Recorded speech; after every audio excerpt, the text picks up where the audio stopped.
Hey, it's Emily Williams, the founder of I Heart My Life and your host of the I Heart My Life show. This is episode 178, The Dynamic Laws of Prosperity, Part 2. So I've been getting a lot of incredible feedback about this series so far, so I'm excited to talk about the next 3 chapters with you. So today we're going to talk about the creative law of prosperity, as well as the imaging law of prosperity and the prosperity law of command. I'm also going to give you a 3-step process that you can use. It's super simple, and this will help you start to transform your mind as well as your thoughts and your words when it comes to prosperity. Now, this is it's a practice essentially that will take about 15 minutes every day, but I want to challenge you as you're listening to this to make a decision that you're going to put this into practice in your own life, at least for a month, and start to see the things that shift because you take this action. So there's so much goodness in this episode, so I'm not going to waste any more time. Let's go ahead and dive in. Are you looking to transform your relationship with money? Are you looking to make more money? Are you looking to increase your sales or maybe support your team in making more sales? If so, keep listening. We have our I Heart Money course available just for you. This is my signature course that helps you uncover all the things that are stopping you from creating more wealth. We go through 8 modules together. You get a workbook plus video trainings, as well as access to over 20 hours of group coaching calls that I recorded with real life women who want to make more money. You're going to get so much from this program, and I want to give you an opportunity to get it at 15% off. So if you go to iheartmylife.com and go to our courses page, you're going to see I Heart Money on there. If you use the promo code podcast, you're going to save that 15%. We'll also link it in the show notes. I want to make sure that you are able to create as much wealth as you desire, because that's the only way that you're going to be able to impact the world and step fully into your purpose and have all of the opportunities that you desire. You deserve to live a life of abundance. You deserve to be fully satisfied. You deserve to be fulfilled. And that's what I Heart Money is all about. So again, it's perfect for you if you are a new entrepreneur. It's perfect for you if you are a seasoned entrepreneur looking to go to the next level. It's perfect for you if you're in a career and you want to have a raise. It's perfect for you if you want to support your team in going to the next level. Maybe you have a sales team and you want to help them hit their next level money goals. It's also perfect for you if you want to learn all about money mindset and teach it to your clients. So again, go to iheartmylife.com, go to the courses page and check out I Heart Money and use the promo code podcast to save 15%. All right, so let's dive into the second part of this series, which is chapters 4 through 6. And we're going to uncover a lot today. This is super juicy. It's 3 of my favorite chapters so far in this book. So let's go ahead and do it. So chapter 4 is called The Creative Law of Prosperity. And the author talks about a 3-part process to essentially manifesting and transforming your financial reality. So the process goes like this. Step number 1 is having a plan and writing out your desires concerning that plan and constantly expanding on that plan. Step 2 is mentally imaging that plan and those plans desired as fulfilled. And step 3 is constantly affirming their perfect fulfillment. So I'm going to go through all of these steps, but I want to give you the overview first and foremost. So let's look at part 1, which is getting clear on your desires. Now, this is super interesting to me because this is exactly what we do at I Heart My Life in every single program. Whether it's business building or mindset, we always start with desire because it's so important that you are clear on what it is that you actually want. And what I often say to our clients is that it really doesn't matter what you want. I'm not attached to you having the biggest dream in the world or the biggest desire or a multi-million-dollar business or 8,000 square foot house. All I want is for you to be happy and for you to admit what it is that you actually want. What the author talks about here is she says there is nothing weak or lukewarm about true desire. It is intense and powerful. If properly developed and expressed, a strong desire always carries with it the power for success. Isn't that awesome? So she says, a strong desire always carries with it the power for success. The stronger your desires for good, the greater the power of your desires to produce that good for you. She says, right desire is truly the first step in solving problems and getting on the road to prosperity. How can you release your deep-seated desires for prosperity and success? She says, by centering your attention on one big goal at a time. One big goal always includes a number of smaller desires that are automatically fulfilled when that big one is achieved. So maybe for you, it is financial abundance, and maybe it's, $50,000 a month or $100,000 a month or whatever it may be. You get to decide. But she says she always asks people to get specific. She also has an incredible statement. She says, I often have people ask, she says, one of the basic statements I have often asked people to use to help expand and intensify their constructive desires is, I desire the highest and best in life, and I now draw the highest and best to me. So I really, really love all of this. It makes total sense. And it's really, really important that you are ultimately acknowledging your desires. She goes on to say, the law of creative prosperity is to take your deep-seated desires and instead of suppressing them as impossible dreams, begin expressing them constructively through deciding what they really are and then doing something very simple but very powerful about them. Write them down. That is, make a list or draw up some kind of potential plan, which you should feel free to change, revise, reform, and rearrange as your ideas about it unfold. This idea of writing out your desires and formulating a plan on paper clarifies the desires in your mind. And the mind produces definite results only when it has been given definite ideas through which to work. She says many people work hard at prosperity in external ways, but they miss the mark because they're afraid to get definite in their thoughts and desires. They want to live better and to have more money, but they never get definite in their desires about how they want to live better or how much more money they need. So I really love this because I've noticed in my own life, oftentimes I don't get specific enough. And what I learned in the very beginning of building I Heart My Life was that money loves purpose. So I got super granular about what my desires actually were and what the purpose was for the money that I was saying I wanted. So for example, do you know how much money you desire to make every single month? And if so, have you actually written down where that money is going to go? And it doesn't have to be that it doesn't have to be spent. It could be that it's going towards savings or to a home deposit or towards a college fund. Could be going to an investment or a stock account. So you get to decide what that looks like. It doesn't have to be spent, but there needs to be a purpose. And it really is super helpful for you to go through and just get clear around what requirements you have in your life financially. Then she says here, desire is God tapping at the door of your mind, trying to give you greater good. If you suppress those deep desires, they have no constructive outlet and often turn into destructive channels expressed as neurotic tendencies, phobia, tension, or perhaps as suppression that finds outlet through alcoholism, mental illness, addiction, sexual imbalance, and other negative actions.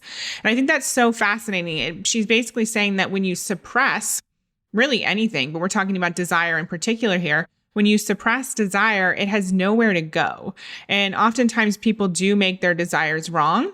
Maybe you personally have a fear that if you admit you want something and then don't get it, that's going to feel worse than, admitting it, than not admitting it at all, right? A lot of people have a fear of what people will think when they know what it is that they actually want. So I want you to really think about anything that you truly desire that you're currently suppressing. It's just like anything else that we suppress. So say you suppress anger or you have resentment that you don't release about your spouse. At some point, that's going to kind of boil over. And it's much better to let all that stuff out little and often so it doesn't end up being this big explosion because you haven't been releasing it. It's the same thing with desire, okay?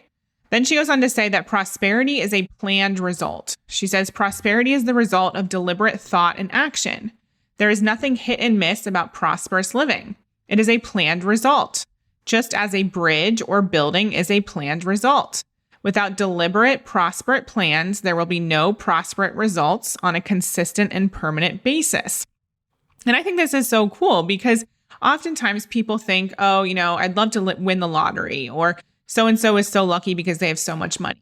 Well, she's saying that you can take your power back and actually make this happen for yourself by putting in place deliberate and consistent action and thought. Okay. She says, perhaps you're thinking that you don't really know what you want, that your desires are not that definite as yet. In that case, simply begin thinking about and even making lists of what you don't want in your life that is currently there. List the things that you wish cleared up and eradicated from your life. Now, one of the things that's really interesting about this that I don't necessarily agree with is that the mind, it goes where your attention flows. So if you're focused on lack or things that you have right now that you don't want, I actually wouldn't recommend focusing on those things. But what she's saying is that if you notice that there are certain things in your life, and it could even be, something other than money, it could be that you have poor health, or right now you're holding on to some weight that you want to release, focus on the thing that is the opposite. So if you're clear on what you don't want, literally flip it and you'll be able to understand what it is that you do want. And all of us are clear on what we want. In my opinion, it's just a matter of whether we're going to admit it to ourselves or not. Then she goes on to talk about a study that was done with a control group on this exact concept. She said they first wrote out their desires for 6 months and then wrote out their desired achievements for each month of the 6. Each week, they added to their list or changed their list of desired results as they felt led. Now, this is important here. A lot of times people start down a path because they think that they're going towards something that they want, and they forget to check in along the way. So you want to give yourself permission to transform your desire, to change it up, or to rewrite it as you so choose. That's why it's so important to be in tune with what your heart is calling you to do. Okay, so that's really important there. She says in some instances, they changed their list completely, expanding their desires or crossing off desires that no longer appealed to them. The students were also instructed to spend at least 15 minutes a day pouring their verbal prayers and blessings, which we'll talk about next, upon their listed desires, and daily to work on their lists, revising, changing, and expanding them. They were asked to do very definite things, such as listing the amount of money they wished to make for that day, week, or month. They were also asked to place a time limit and definite dates by which they wished the fulfillment of their desires. They were further instructed not to wonder, doubt, or question how their rich good was to be fulfilled, but they were to stay busy putting the creative laws of prosperity into action in these simple ways. She talks about this example in such a beautiful way. It makes it super clear. So they're literally spending 15 days revising and revisiting their desires. And they're talking about all of the ways in which these things are coming true. They're also adding definite dates. So they're making these non-negotiable. They're being specific, and they're instructed not to doubt or question or wonder if it's actually going to happen, but instead be confident that everything that they desire is on its way to them.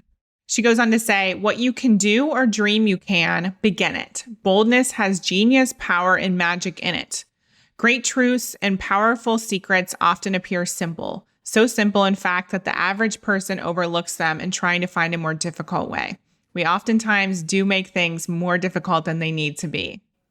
So after you are clear on your desires and you've decided that these are things that you truly want, you've admitted the things that you really want, you're not diluting them, you're not denying the things that you want, you're really clear, then you can move on to the next step, which brings us to chapter 5, the imaging law of prosperity.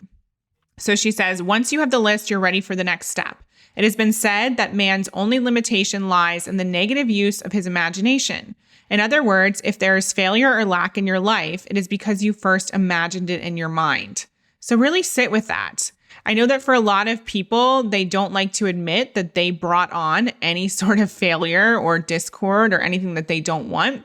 But the truth is if we believe that we have power to impact our own lives, then that means we have power to impact it positively. So when we feel that life is happening to us, that's very disempowering. We're thinking about it in the opposite way. We're thinking about we can control the outcome with our mind. Then she says, it was the French doctor Émile Coué who first declared that the imagination is a much stronger force than willpower, and that when the imagination and will are in conflict, the imagination always wins out. Your will may say that your dream is too big to come true, that it is impossible to fulfill, But if you just dare to continue imaging it anyway, then your imagination will go to work for you to produce the visible result that you have been imaging. And in due time, your will can work for you also. Whatever the mind is taught to expect, that it will build, produce, and bring forth for you. Since you are hoping for a greater good in your life, you should begin to form the mental image of it in your mind. This is really important. So she says imaging. For me, I keep wanting to say imagining, but she's literally saying imaging because she wants you to form an image of something in your mind. Okay. And then she goes on to talk about what happens or what's happening beneath the surface if something seems like it's taking a long time to actually manifest. She says, but if it takes longer than what you expect, obviously at the beginning of this session, we talked about the fact that she wants you to get specific and actually write down dates that you want something to come true and manifest. But she says, if it takes longer, you can be assured that the results will be even bigger when they do come, provided you do not get discouraged and give up. The longer it takes your mental images to produce results, the bigger that they will be if you hold on to them.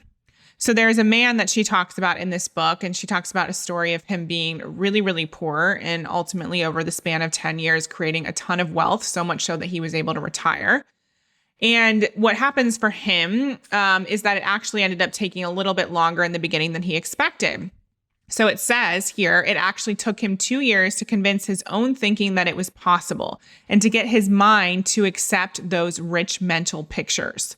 And I've never heard it described in that way, that it actually took him 2 years to convince his own thinking that it was possible. And how often does that happen in our lives? We are pulled in the direction of something. Maybe it's the dream business, making 6 or 7 or 8 figures a year. And ultimately you get to a certain level, but your mind hasn't yet accepted those rich mental pictures of the next level. And so you hit a roadblock. Okay, so important. Then she goes on to say, but this man in particular declared that after his mind was fully convinced that he could become prosperous, it was like breaking a hard shell. Suddenly, success began to come so fast that he could hardly keep up with it. I love that. So when you are at a point where you're not yet at the next level and yet you know it's possible, we have to look to the mind and ask ourselves, what are we imaging? What are the images that are there? Have we actually accepted these? And the way I've heard it taught in the past is that it's almost like this new way of doing life. Like, let's just take money, for example, this new level of wealth, say going from 6 to 7 figures, it's like a foreign object trying to enter your body. So if you think about a disease or even, a virus, the body is going to do all it can to get that virus out of your system because it's a foreign object. It's invading the body.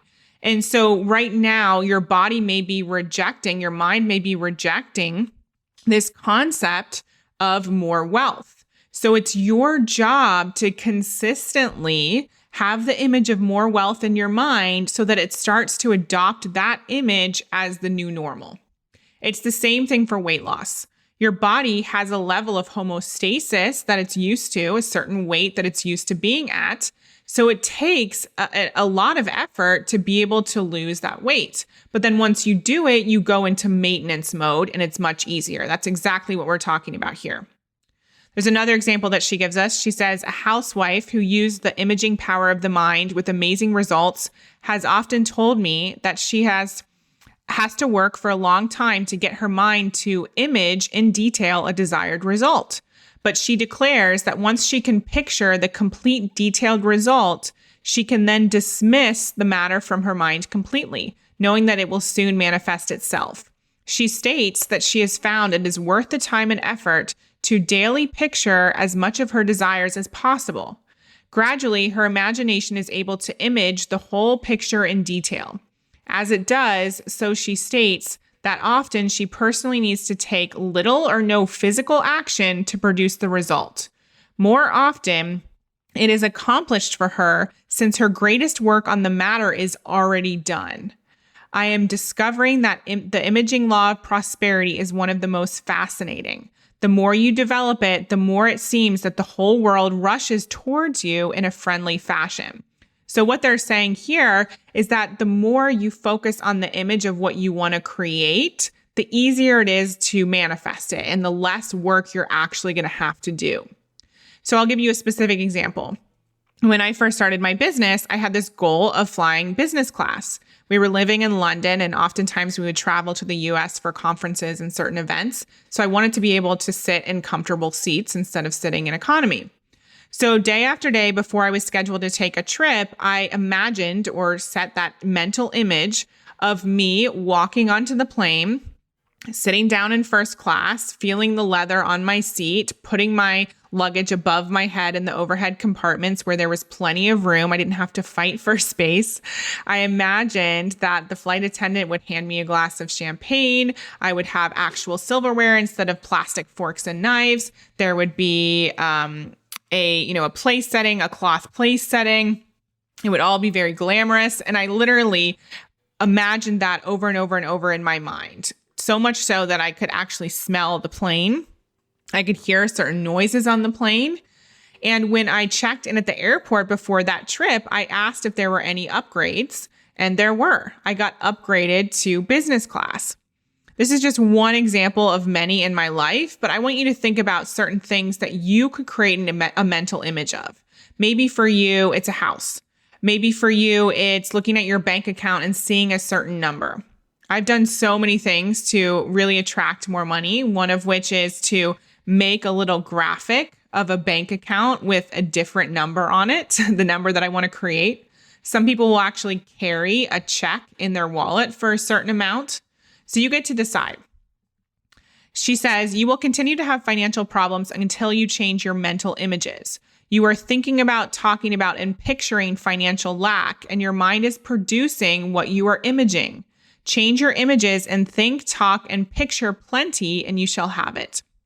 She says, in other words, if there are bills to be paid, after making your note, sit quietly and image the checks already written to those owed in a specific amount. Mentally image yourself putting those checks in envelopes and dropping them in the mailbox. If there's a definite need for some specific amount of money, mentally image a check written out to you, showing a current date and showing the amount of money needed as received on that check. Your imagination loves to be definite, to be given definite pictures to build and form, which the subconscious mind then gratefully accepts and gets busy producing as definite results for you. That's huge. So image what you really want, not just what you think you can probably have.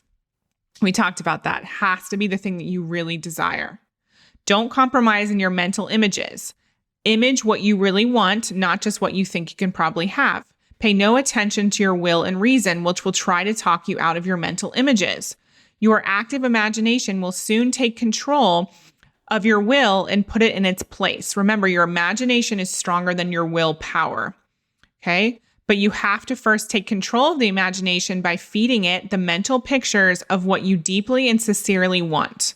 If you feed your imagination half-hearted, lukewarm mental pictures, that's the kind of results that you will get. Makes sense. Since they will not be satisfactory, then you will have to start all over again, imaging what you really want. So do it in the beginning and save yourself double the work. So good.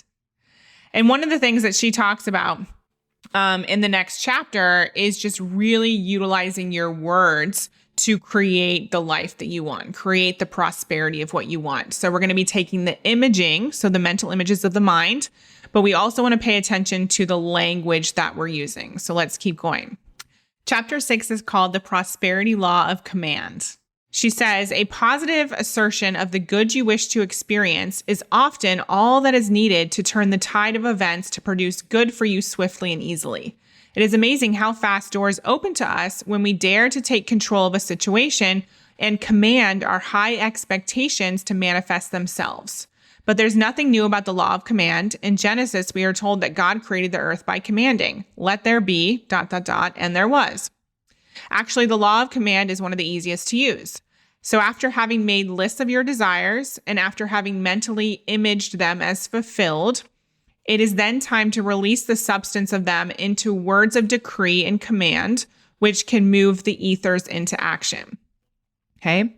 She talks about specific examples that are so powerful here. So I wanted to share them with you.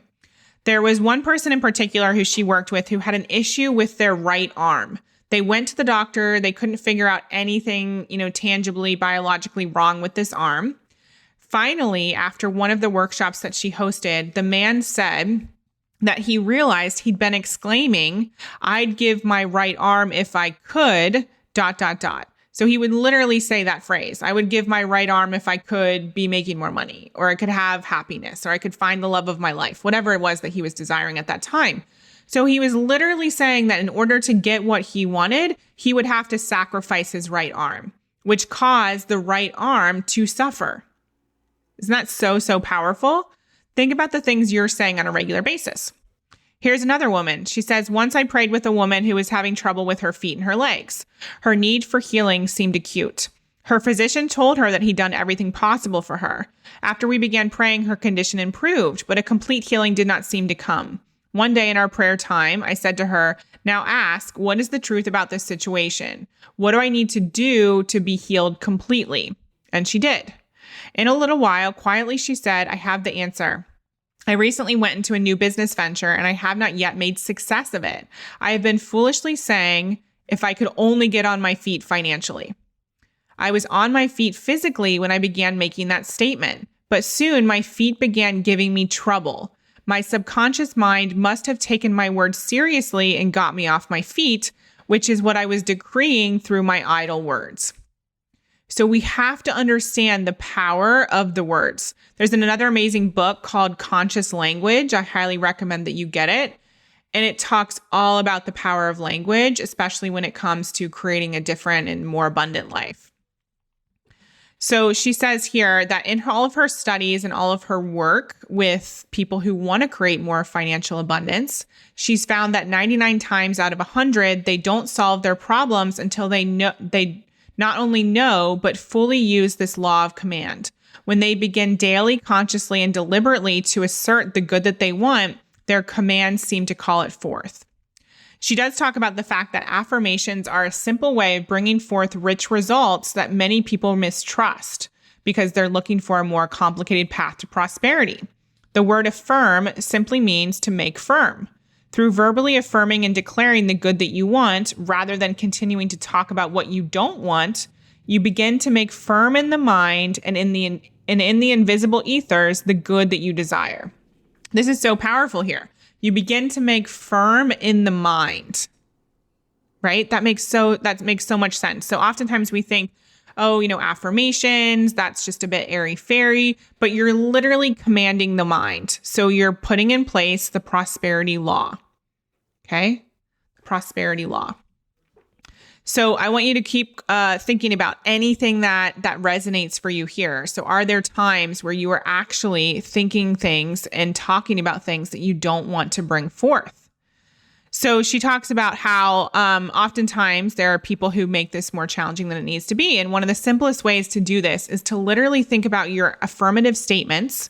So come up with a statement that resonates with you. Maybe it is, "I'm attracting abundance to me. I'm a 6-figure business owner. I am completely, healthy. My arm is healed," whatever it is. And it can be simple or it can be a bit more poetic than that. But she says, take your affirmative statements and declare them verbally over 15 minutes a day, or perhaps for 5 minutes 3 times a day. So what if you literally said out loud those statements, the things that you most desire over and over and over for, 3 times a day for 5 minutes? Think about how that would impact your life. Now, what's really important with this is that we don't spend 15 minutes saying these positive affirmations and then the rest of the day be down in the dumps and express things that we don't actually want. That's not how this works. We want to be consistently saturating our mind with those images, writing out our desires, and then doing the affirmations until it becomes second nature. And no one's asking you to do this, 16 hours a day, but we want to start practicing it. Just like when you start working out, the body starts to crave that exercise, even if in the beginning there was a lot of resistance there. Then she goes on to make such an incredible point. I went back and read it multiple times because it's so true. She says, often I've met students who could tell me all about the theory of successful living, but they were demonstrating very little of it. Upon questioning them, I invariably found that they did not use the law of command. Many of them thought it was beneath their dignity to say definite, prosperous statements and definite words of success for 15 minutes each day. Although they didn't find it beneath them to speak definite words of hard times, lack, and financial difficulty for the rest of the day, nor did they find it beneath their dignity to live in indebtedness and financial embarrassment. So how often are we in this state of mind where we're like, this isn't going to work for us, it's not possible?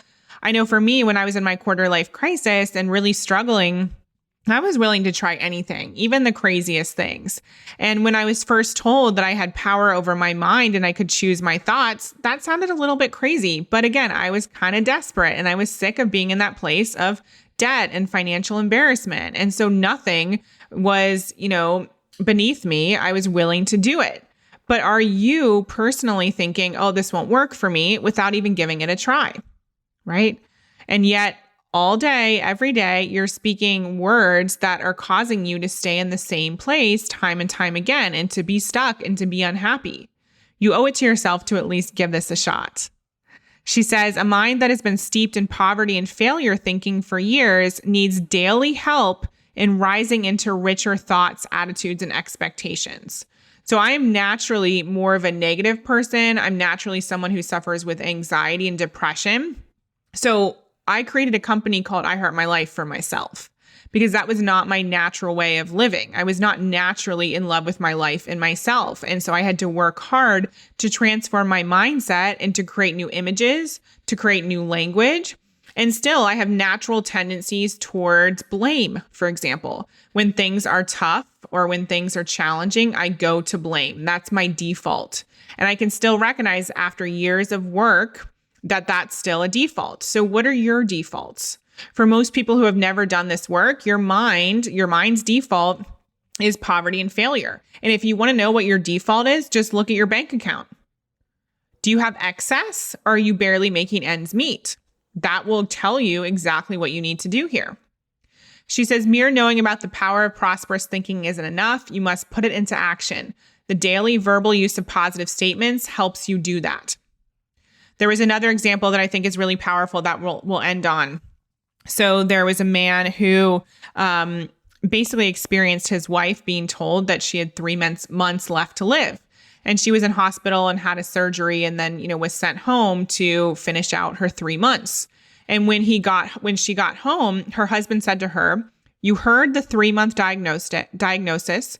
You can accept it and die, or you can reject it and live. But if you want to live, you must do 2 things. First, you must stop talking about your operation and hospital experience. It is over. Forget it. Second, you must think about me, affirm me, and expect to live. He then suggested that she affirm daily, let divine health manifest for me and in me now. And she lived at the time of this book being written. That was 22 years later and she was still alive. And they mention in the book that her family would call and want to talk about the operation, want to talk about the diagnosis. And her husband would simply say, we're not talking about that. She is prosperous. She is in divine health. And that would be that. The conversation would end there. So what are you currently keeping alive in your life that you don't actually want by the use of your words? There are so many things that we go over and over and over in our mind about year after year after year when we don't even want those things to persist or remain. So really think about the power of the language that you're using over the next few days. Start to think about what the affirmations are that are going to actually get you the results that you want. And you will see a huge difference, not just in the results, not just in the things that you attract into your life, but in your attitude and your happiness level and your relationships. It will be a game changer. So I'll talk to you next time when we'll go into part 3 of the dynamic laws of prosperity. I hope you loved today's episode. It was super fun for me to record. Definitely take some action on some of the tips that I gave you in today's episode. You can also go to our courses page on iheartmylife.com and check out our iHeart Money course. This is perfect for you if you want to start transforming your money mindset to create more wealth. We also have our special money audio on that page, so you can check that out as well. Thank you so much for being a part of the show, and I look forward to talking to you next time. We hope you loved this episode. Thank you so much for being an avid listener of the I Heart My Life show. Take a second and leave a review. It would mean so much to us, and we read all of them.